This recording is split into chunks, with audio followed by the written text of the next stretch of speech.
Hello, my name is Jeffrey Frank. I'm the CEO of MedStat Studio, a clinical professor of emergency medicine at the University of Alberta, and a visiting professor in disaster medicine at the UPO in Novara, Italy. I also hold a master's degree in disaster medicine, a master's degree in statistics, and I have almost 30 years experience as a software developer. This lesson, we are going to talk about the Delphi technique. We're going to talk about the do nots and the why nots of this technique. Objectives for today. I think all of us need to understand first and foremost when to use the Delphi method and when to consider other techniques. We need to understand how to choose and manage the expert panel, and we need to know how to define consensus and use this definition to determine how the questions advance during the Delphi rounds. The Delphi method seems to hold this mysterious aura about it. It tends to be almost worshipped by researchers, and I think it's important to put this into context, and mostly it can be put into context by remembering the history. So the Delphi technique was invented by the RAND Corporation. And the use was to forecast the impact of technology on warfare. And I think it's always useful to think about that when we're putting the Delphi method into context. And it is primarily concerned with making the best you can of a less than perfect fund of information. And the purpose really is to achieve agreement among a group of experts on a certain issue where none previously existed. Okay, so it sounds mysterious. It has this mysterious name, Delphi, but really this is the history and the background of where it comes from. So many of us will be familiar with this evidence-based medicine pyramid. And here we're talking about strength of evidence. And we see way up at the top are the randomized experiments. Way down at the bottom is expert opinion. In between, we have other types of studies such as non-randomized studies, quasi-experimental designs, prospective observational studies, retrospective observational studies, and then cross-sectional or enumerative studies. And we want to know, where does Delphi analysis sit? Where does it belong in this pyramid? And those of us who understand the Delphi, those of you who have done this before, will see where it fits. It fits clearly down here under expert opinion. And this may come as a surprise to people who have heard about this mythical methodology. The Delphi method is not a strong form of evidence. It is really just another way of obtaining expert opinion, and it is rated right down there with such things as focus group or expert panel. Okay. So what is the big advantage of the Delphi? Well, the big advantage of the Delphi is really in addressing three main problems that occur with focus groups. And one of the problems, of course, we see with focus groups is dominant personalities. Sometimes there's one or two individuals in a focus group who really dominate the discussion and dominate the idea generation. There's also a fair amount of group pressure in focus groups. So we see people who have their ideas basically overrun or subverted by the group. And then in focus group, there's the noise. The noise when the group is going on, of course, but also the noise in that it is difficult sometimes to keep a focus group on topic. And it's common for focus groups to come up with a fair number of conclusions or ideas that really have nothing to do with the actual objectives of the focus group. Okay, so these are the big advantages of the Delphi analysis. Is really an alternative way to gain group consensus that addresses some of these problems. So what are the problems with the Delphi? Well, we should always recall that the Delphi cannot produce right or wrong answers. We are getting expert opinion, we're getting consensus on expert opinion, but whether those answers in the end will turn out to be right or wrong is not really part of the Delphi technique. Remember that people's opinions are beliefs, and they may or not be true. Consensus does not always mean the correct answer. So it's common for us to mistake everybody agrees. We have consensus with meaning because everybody agrees it must be right. And science, of course, is filled with hundreds of years of things where everybody agrees, but it turns out to be wrong. And I really like this quote from Keeney that says basically this method is not a replacement for rigorous scientific reviews of published reports or for original research. Okay, so this is Keeney's book on Delphi analysis, which basically says the Delphi analysis is not a substitute for those forms of evidence higher up on the pyramid. And the internal validity of the Delphi analysis is largely unknown. So we can do this test, but it's really largely unknown whether the result we get is actually valid, whether it's actually reliable. Okay, so that's something we need to keep in mind when we do this technique. If we decide that we're going to go ahead and plan a Delphi study, we're going to run up into a number of obstacles. The first is that although there's this name Delphi, there's really no single methodology for Delphi analysis, and there's really a lack of universal guidelines. Okay. Right at the outset, before we start looking to our experts, we have to draw up our study plan, and it's very important that the study plan has a cover letter. We will need to design our survey tool, and any of us who have worked with survey tools realize that's not always an easy process. We will need to pilot test our survey tool, and we will need to assess the reliability and validity of the tool. We'll need to choose the size of the expert panel. We will need to consider the implications of the lack of anonymity. And we're going to define in advance what is the level of consensus that we need. Okay, and I'm going to talk a little bit more about that over the next few minutes. But at the outset, our study plan has to include this cover letter, the survey tool, size of the expert panel, discussion of anonymity, and defining the level of consensus. An important thing to remember is that Delphi analysis is slow. The process is an iterative one, and you're relying on the expert panel to answer your questions. And it says here to leave at least 2 weeks between rounds. 2 weeks is a very optimistic figure if you or your study team has time to really remind your experts to really pursue them. Otherwise, this can take a very, very large amount of time. So when should we use a Delphi? We've talked about some of the problems. It's not necessarily reliable or valid, takes a lot of time. Really, we can use it for 3 types of information. One is when we are developing priorities. So Delphi is very useful to take a group of experts and have them decide what are the priorities. To develop policy. So policies often require input from a number of stakeholders, and this is a way we can get them all involved. And then forecasting about the future. Okay, when we're looking at what is going to happen in the future, this can be really helpful for us.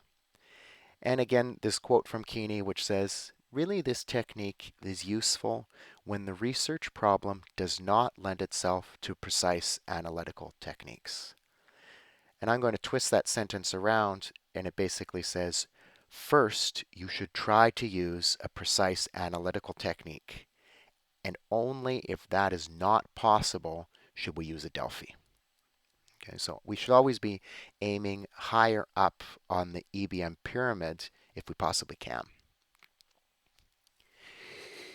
Analysis of Delphi studies from a statistical point of view is generally not that difficult, although it can be quite tedious.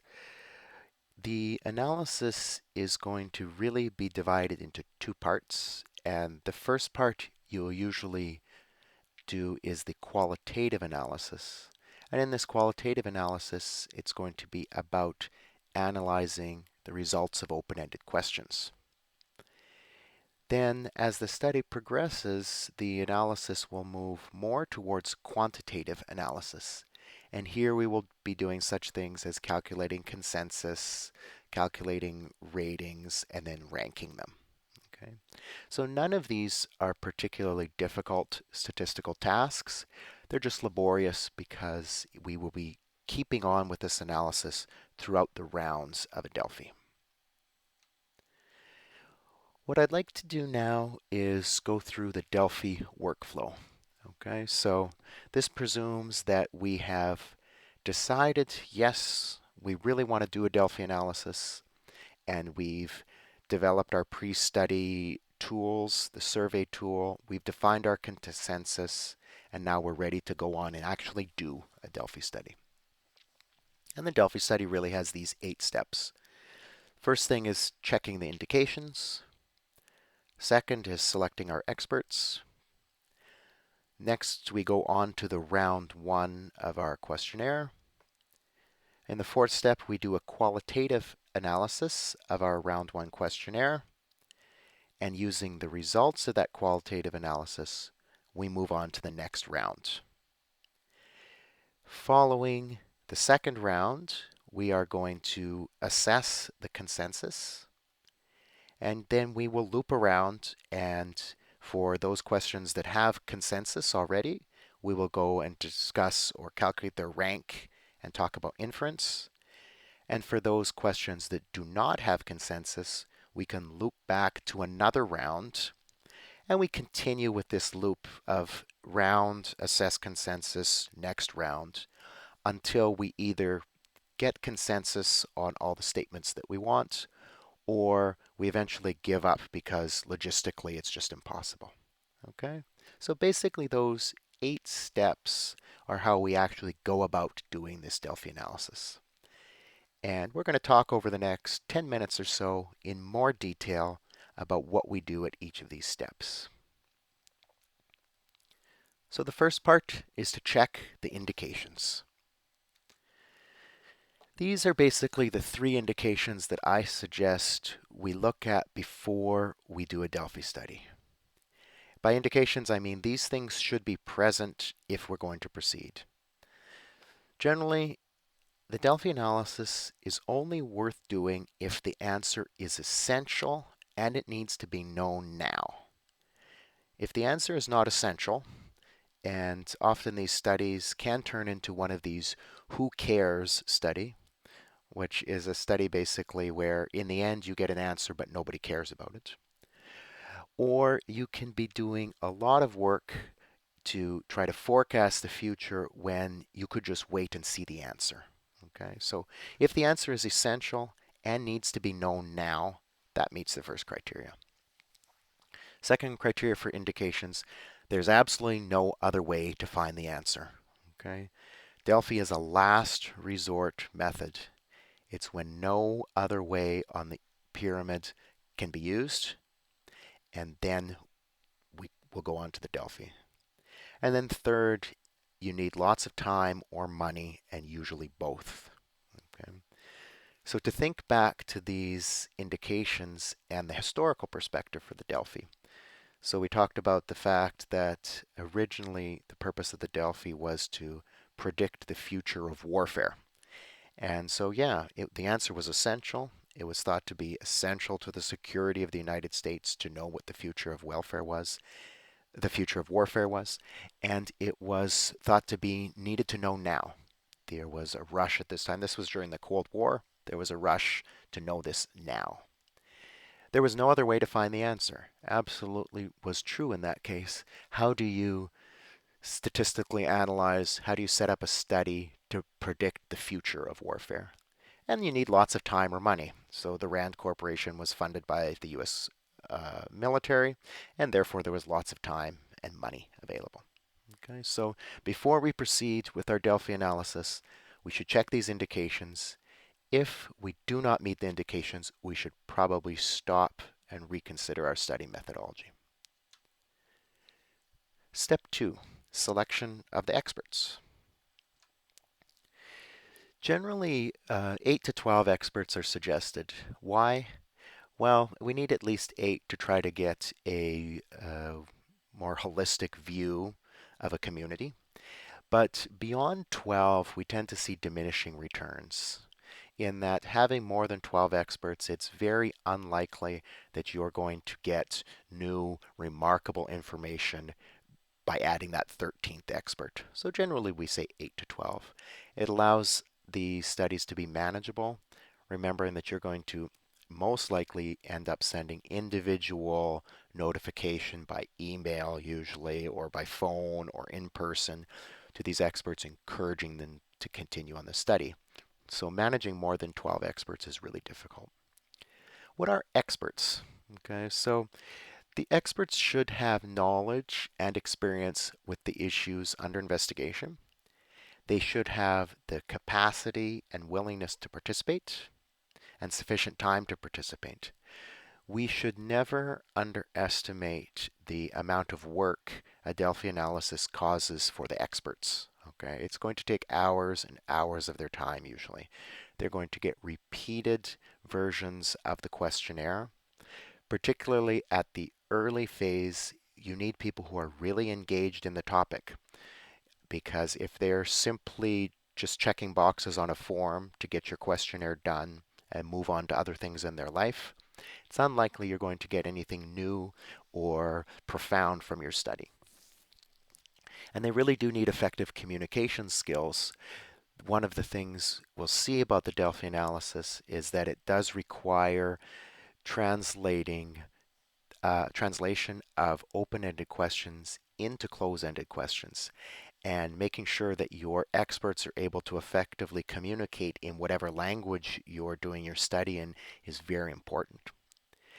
And just to note that the panels are not really usually true experts. They're usually more likely to be considered informed advocates. So they don't have to be the leading minds in a particular field, but rather they're people who are informed about the field and enthused by the field. Uh, Remember that from an ethical point of view, we should remember to give our participants at least 2 weeks to decide if they will participate before you forward any questions. Okay, so we're going to send them an introductory letter, ask them, will you please participate in my study? And we're going to need to wait 2 weeks for them to make that decision. We should try to ensure confidentiality at every stage that we can. Okay, in particular, it's very important that the comments that go back into the subsequent rounds of the Delphi analysis should never have the names mentioned. Okay.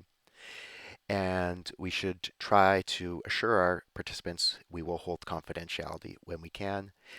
Usually the study team, the investigation team, will probably see the comments attached to the names. Okay, you can try to blind that if you want, but often for practical purposes that doesn't happen, and thus we should actually let our participants know. The study team will have access to their names, to their the comments attached to their names, but the other participants will not. The book from Keeney et al. Has a very good outline of how to construct a participant information sheet, and I really recommend this book. I'll give you the reference at the end. Okay, so we've checked our indications. We are sure that we really want to do a Delphi study. We've selected our panel of 8 to 12 experts. We've got their permission to proceed with the study, and we're moving on to round 1. Okay. Now, round 1 is classically composed of open-ended questions. I definitely recommend limiting the number of questions to maybe 5 or 10 questions. Remembering here that the goal is idea generation. that these are looking as a springboard for the remaining rounds. So we don't need a large number of questions, but we need very open questions. The thing you don't want to do in the early rounds is limit your participants' responses or cage them in by our own ideas. So an example of a good open-ended question would be this one here. In your opinion, what technical innovations are likely to be important for on-scene disaster management within the next 10 years? This may be existing technology or your predictions for a new technology. Okay, so here we're trying to keep it open. We want our participants to use their imagination. This is very similar to when you do in person these brainstorming sessions. You're asking people to put them down. You'll note here we didn't ask them whether they to rank them in their importance. Okay, we just said which ones are important, and they put them down. And this is a springboard for the subsequent rounds. Okay, so we've done our round one. We've sent out these questionnaires. We often have to chase down our experts, remind them to complete our questionnaires, and we get them back. And here's where we move on to our qualitative analysis. Now, the amount of information from the first round can be quite overwhelming. So you may have asked up to 5 to 10 questions. You may have had 10 participants, and you may have each of them come back with 10 statements on each of those questions. So you can see the numbers. You can get into the hundreds, maybe even into the thousands of individual statements. What is usually true is that participants have come upon the same idea, but they're worded differently, and they need to be grouped. So what we usually do in this case is we try not to change the wording of an individual statement if possible, but we do like to group them. So we will often take one prototypical statement and find out, oh yes, many other participants in the group also said the same thing. So how do you do this?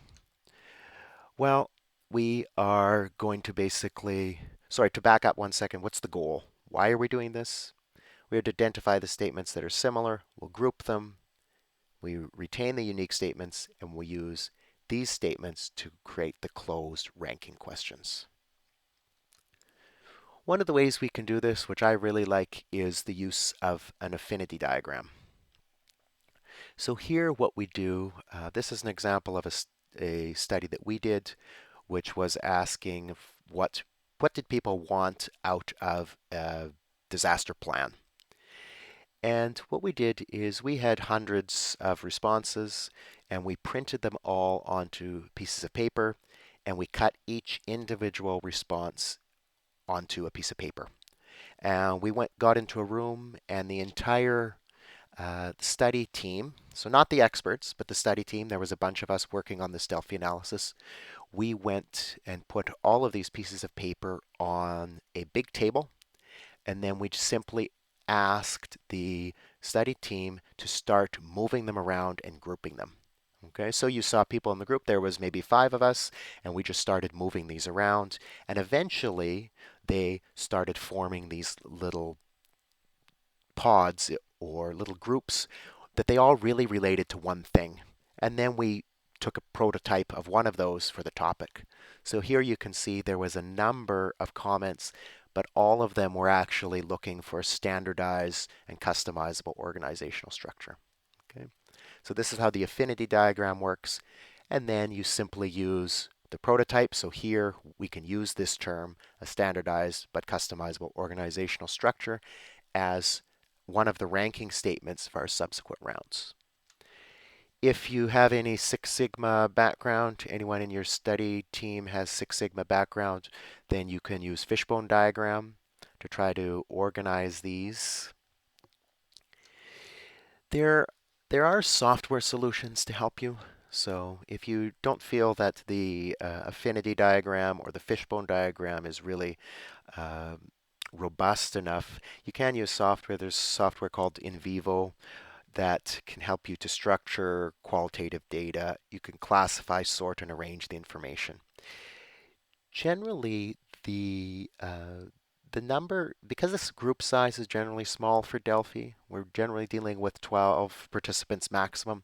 I personally find the investment in time to use this software is not really that rewarding. So I think it's pretty unnecessary really for Delphi analysis. I personally prefer the easier things like the affinity diagram. And then, there's always text mining. I think text mining is a very useful procedure if you're dealing with thousands or tens of thousands of observations. Probably not so useful when you're dealing with hundreds of observations like in a Delphi analysis.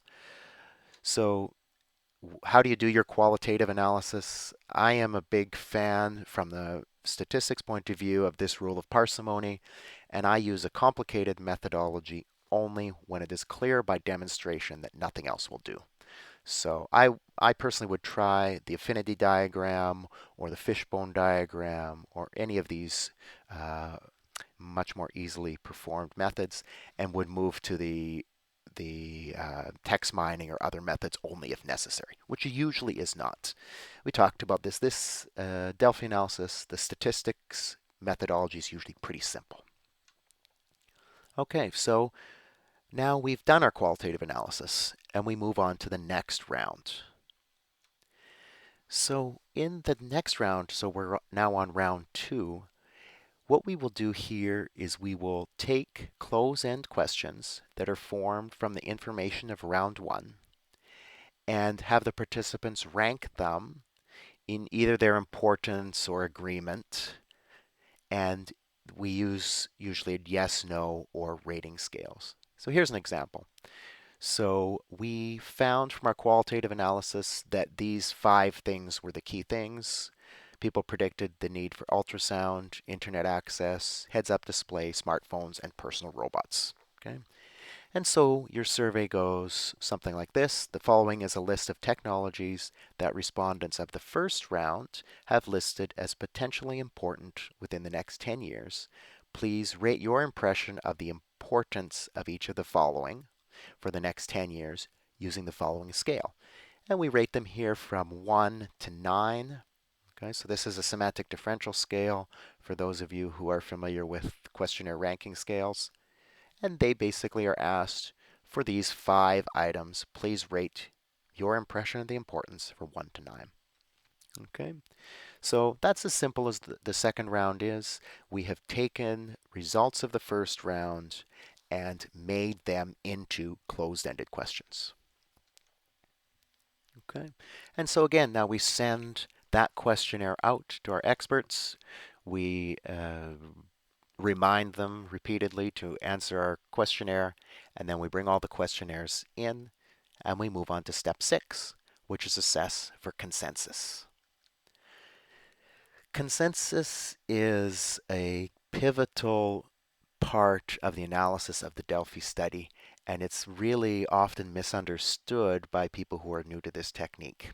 Okay, so the thing about consensus, it indicates whether the expert panel agrees with one another, not whether they agree or disagree with the statement. So for instance, if you look back to this questionnaire here, if all of my participants put number 1 for personal robots, okay, every single one of my participants agrees that personal robots are not at all important. That is consensus. My experts agree with themselves. They've come to a conclusion. Okay? It's not that they agree with the statement, but that they agree with one another. It's a little tricky. It gets a bit, it continues to be tricky because there's really no universal agreement of what is sufficient consensus in a Delphi study. So recommendations vary. Some people will say if 51% of the people in the study, 51% of your experts answer the same, then that's consensus. Some people say it requires 80%. Really important though, if you remember back a few slides, we talked about study planning and that we said that the definition of consensus must be decided before the data is obtained. Okay? So this is something that you must either be comfortable with or you must speak to your statistician before you start taking the data. Okay, it is not really considered correct to look at the data and later decide what you're going to say is consensus. Some people say that stability between rounds may be a better indicator. I personally find that a bit difficult to work with. I prefer to define at the outset something quite simple. So for categorical variables, so these are your variables that have a yes, no answer, or for instance, or if they have 5 choices, 5 different categories, and we say that we pick a number, either somewhere between 51 and 100% of people need to say the same answer before we call that consensus. For continuous variables, again, we're digging deep into some mathematics here. I like to use the interquartile range, which is easy to calculate. So interquartile range less than or equal to 1 usually will allow you to indicate consensus.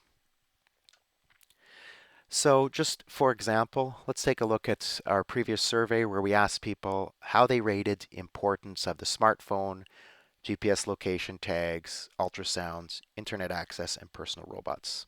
Okay. So after our first ranking, so that was after our round 2, we can see that the mean ranged from 1.2, which would be very close to the not at all important for personal robots, up to 8.3, which would be very important for smartphone. Okay, so some of the statements our experts agreed with quite strongly, some of them they did not. Now take a look here at the interquartile range, and we see that the interquartile range for GPS location tags was very low, 1.0. What does that mean? It really means for all intents and purposes, everyone who answered GPS location tags, who ranked them, everyone rated them very close to 8. Okay, so probably here it means that most people rated them either an 8 or a 9. So that means our group, our experts agree. They all agree that GPS location tags are important. Okay. You'll note that for personal robots, the mean was very low, but we actually found a wide interquartile range. Okay. So here we have a interquartile range which is wide, which means people do not agree.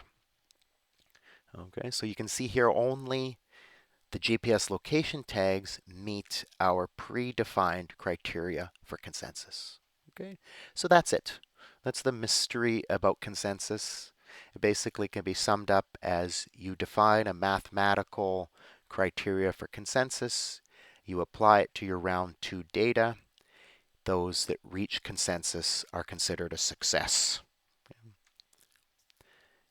And then after we've assessed consensus, we either move on to rank and inference, or we go on to our next round. So here, generally what we're going to do for our next round, okay? Our next round is going to include those statements that did not meet consensus, okay? So we are going to let's take a look at this questionnaire here, which says below is a prioritized list that respondents in the second round rated as most important. The mean response from the previous round is indicated, as is your choice from the second round. In this round, you are given a chance to reconsider your response based on the responses of others. And again, please rate your impression of the importance that each of the following will take for on-scene disaster management in the next 10 years using the following scale. And below you see that we have included smartphone, ultrasound, internet access, and personal robots, but we've taken GPS location out of the study. So GPS location has already reached consensus, so we are able to just remove it from the subsequent round questionnaire. Okay. So here you see, what does this questionnaire do? It informs the participants of the results of the previous rounds and reminds participants what they indicated. So you see both the mean of the group and your response, and their chance to revise it. And I personally do like to remove the studies that already have consensus. Not everyone agrees with that. I believe that the time you are asking from your experts is incredibly valuable. And I also believe that with every question you add to a questionnaire, the chance of your experts taking that question seriously decreases. So the fewer questions, the more likely they are to think about it. Okay, so that's your third round. And so you can see for this particular participant, he or she will be able to look at their responses and say, well, why did I rate ultrasound as completely unimportant, and yet the group thought it was quite important? Okay.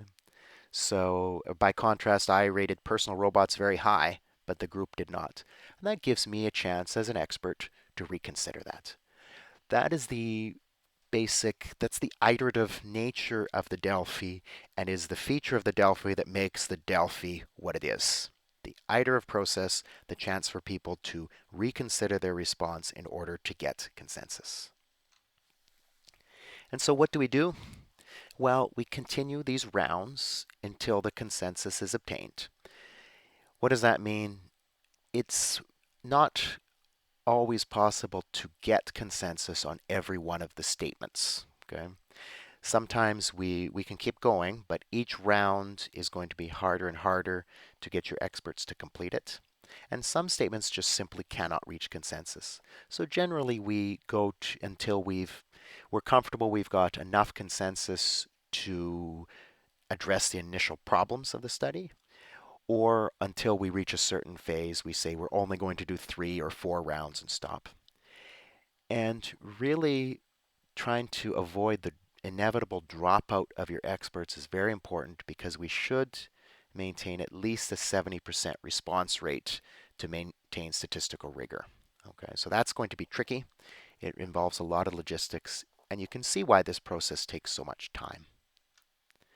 Okay, so now we've done that. We've finished our rounds and we have consensus on the statements that we do.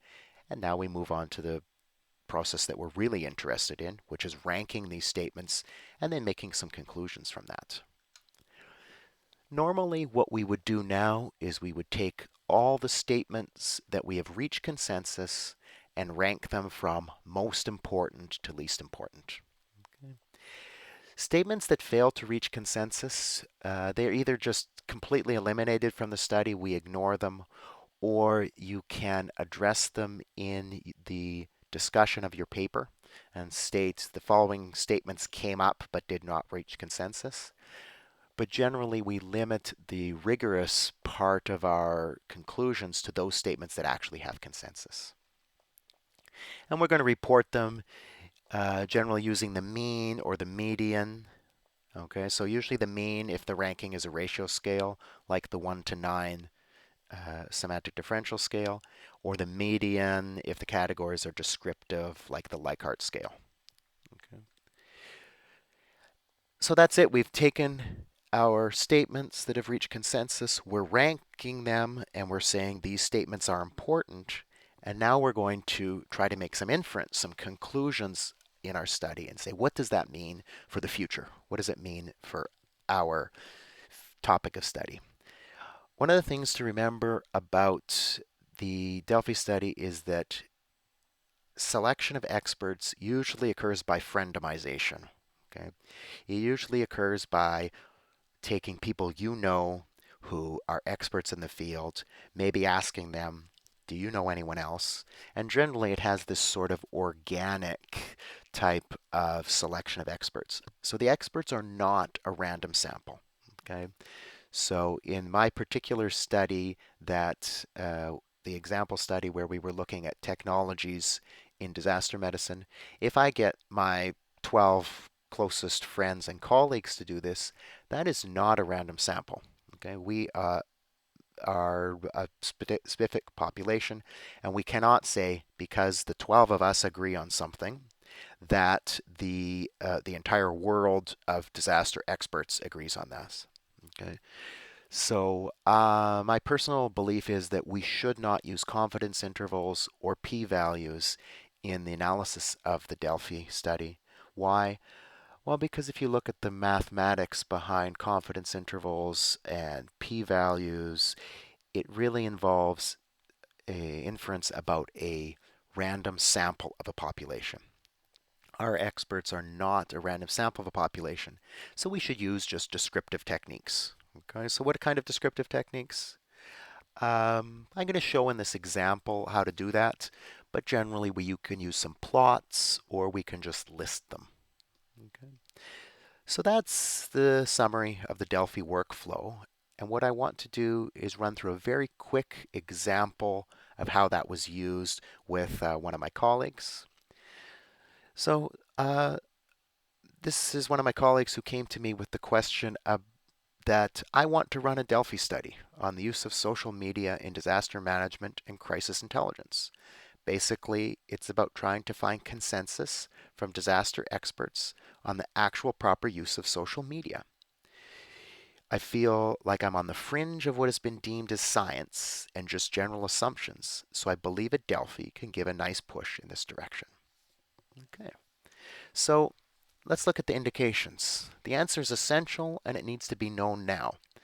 So you can see that the investigator really believes that social media is going to be very important to the disaster management and that we don't have an answer now, that we need to know it now in order to guide the future of social media.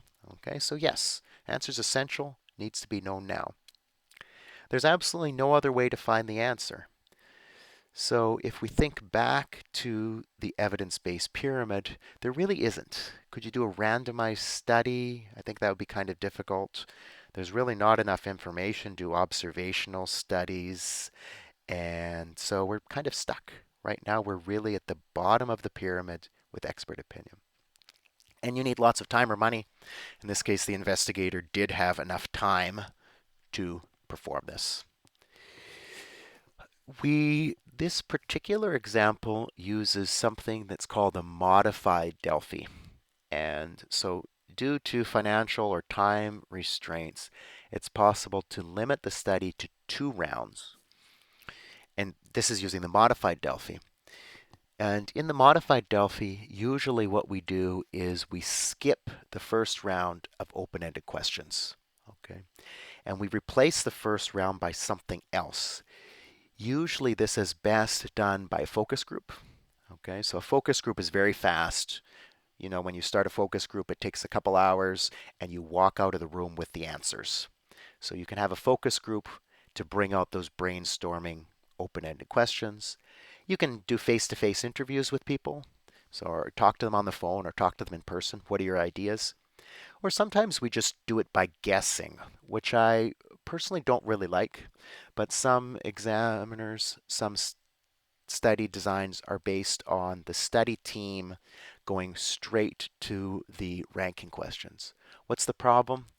Well, you really aren't captivating on the imagination of your experts, and sometimes your experts have ideas that you didn't think about.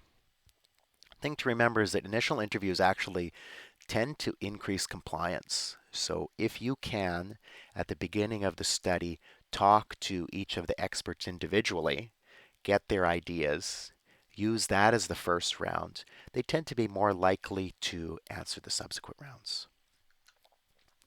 Okay, so basically this is a copy of the introductory letter, which basically said, "Dear expert, thank you for taking part in this survey."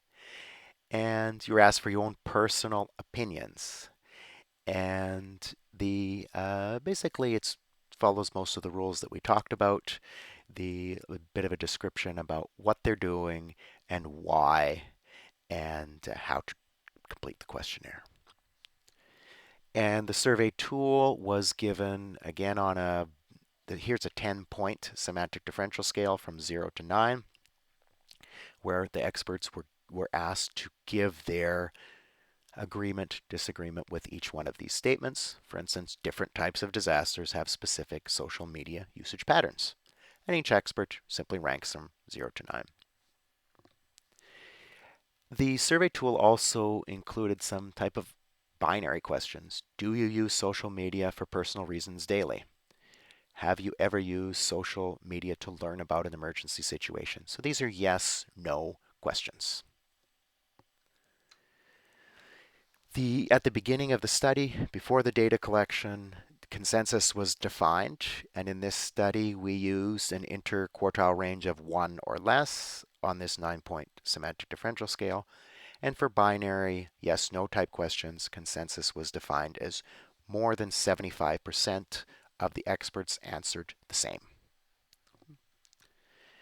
So the analysis, again, it turns out to be quite simple. So here we had 30 statements, S1 to S30, and after the ranking round, all of the experts gave their rating from 0 to 9, and we looked at the interquartile range.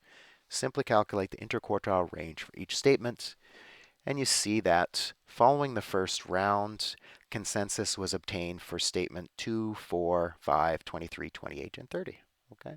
All of these had a low interquartile range, 1.0 or less, and they can subsequently be drawn out of the study. For the binary things, we can see the question about whether you would ever use social media to learn about disaster. 32 said yes, 5 said no. So here we have consensus. Okay, 75% of the people answered the same. And then following the second round, basically we allowed people a chance to revamp their ideas. Then we took those statements that had reached consensus after the second round, added them to those with consensus from the first round, and we just ranked them. So here you can see these are the statements of the 30 that reached consensus, and we rank them from statement number 32, which had the highest mean score from 0 to 9, down to statement 20, which had the mean score of 7 or 6.5. Okay. And then in the discussion of your paper, you're basically going to describe each of these statements and say, our experts believe these are the most important things about social media. And we talked about inference. Inference involves also some type of confirmation that your survey design was valid and reliable. In this case, we used Cronbach's alpha to show that indeed, for this particular questionnaire, the questionnaire was reliable. Okay, so that's a quick summary of how a Delphi analysis can pan out. If for those of us who are beginners at this, who really want to do this, I highly, highly recommend this book. I have no interest in this book. I do not know the author, but I know the book is fantastic.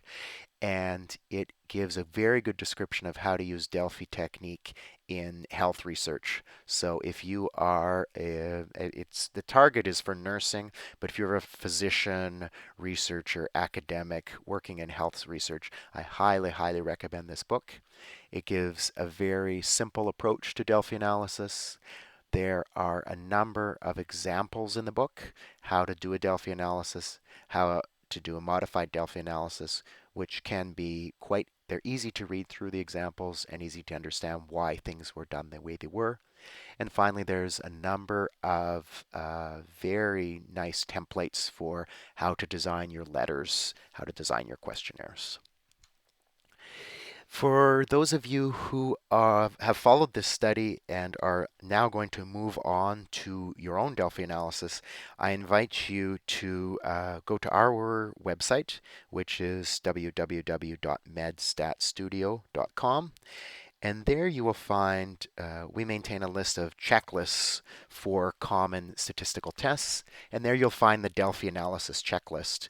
And it will allow you to see if your study does indeed follow the guidelines that we talked about in this lesson, and I invite you to join us there. And just in conclusion, I hope by the end of this lesson that we all have a better understanding of when to use the Delphi method and when we should consider other techniques, that we have a better understanding of how to choose and manage the expert panel, and that we have learned how to define consensus and use this definition to determine how questions advance during the Delphi rounds. And that brings us to the end of our lesson, Delphi technique, the do nots and the why nots. I'm Jeffrey Franck, CEO of MedStat Studio, and look forward to any of your comments on our website about what you felt about the presentation and how your own Delphi analysis is proceeding.